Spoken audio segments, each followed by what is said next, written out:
आप क्या करेंगे जब चलती ट्रेन में आपको किसी तरह का परेशानी हो जाए और आपको ऐसा लगे कि आधे से 1 घंटा में मैं इससे ज़्यादा सीरियस हो जाने वाला हूँ, तो आप क्या करेंगे? आप मुझे कमेंट कीजिए।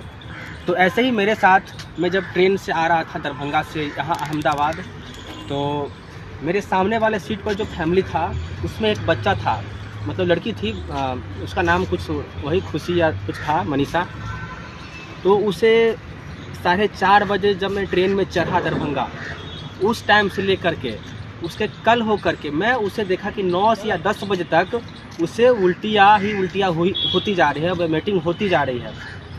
और मुझे ऐसा लग गया कि भाई आधा से 1 घंटे में इसका जो हालत है वो सीरियस हो जाने वाला है, इसको कुछ भी हो सकता है। उसकी फैमिली उसे बार बार सर पे पानी, रुमाल को भिगाकर सर पे रख रहा था, लेकिन उससे कुछ भी फ़ायदा उसको नहीं हो रहा था। घर से जो कुछ दवाई लेकर आया था वो उसे खिला रहा था, उससे ठीक नहीं था, उससे ठीक नहीं हो रहा था। लेकिन मुझे ऐसा लगा कि यार ये ऐसे ठीक नहीं होने वाला है। तो भाई मेरा दिमाग चला, आपको तो पता है कि मेरा दिमाग जल्दी चलता नहीं है। मैंने गूगल पे Indian railway emergency helpline number search किया, वहाँ से मुझे 139 नंबर मिला, 139 3 डिजिट नंबर मिला, 139। मैंने उस पर कॉल किया, कस्टमर केयर से बात हुआ मुझे, कस्टमर केयर ने बताया। तो भाई मैं कॉल किया हेल्पलाइन नंबर, वहाँ से मुझे बात हुआ। वो मुझे बताया क्या कि आपका जो इमरजेंसी कंप्लेन है वो मैं दर्ज कर लिया हूँ, मैं आपके आने वाले स्टेशन पे डॉक्टर का इंतज़ाम करता हूँ। तब तक मेरे सामने उस बच्ची का हालत बेहालत हो रहा था उल्टी करते करते। तो मुझे हेल्पलाइन नंबर के अलावा 2-3 नंबर से कॉल आया जो स्टेशन से आ रहे थे।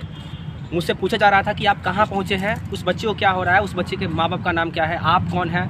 मैंने बताया कि भाई मैं सामने वाला सीट पे हूँ। बच्ची का नाम पूछा, उम्र पूछा। तो फाइनली आधे से पौन घंटे के अंदर आने वाले स्टेशन पचौर जंक्शन पे मुझे वो डॉक्टर आया। और डॉक्टर कुछ इस तरह से आया कि देखने वाले चौंक गए, क्योंकि जनरल बोगी में हम थे। भाई हम तो गरीब हैं, हम जनरल बोगी में थे। मुझसे PNR नंबर पूछा गया। PNR नंबर, भाई मेरे पास तो भाई रिजर्वेशन था नहीं, मैंने टिकट जनरल का टिकट कटाया था, उस पर UTS नंबर था, सिर्फ जनरल था नहीं, मतलब PNR नंबर था नहीं। मैंने सारा कुछ बताया। वो डॉक्टर आया भाई, पचौर स्टेशन पे डॉक्टर साहब आए।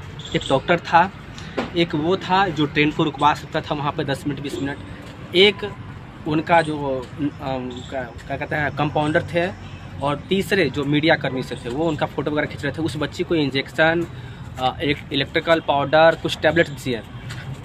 और मतलब जब वो इलाज चल रहा था उस बच्ची का, मैं वहाँ पे सामने था।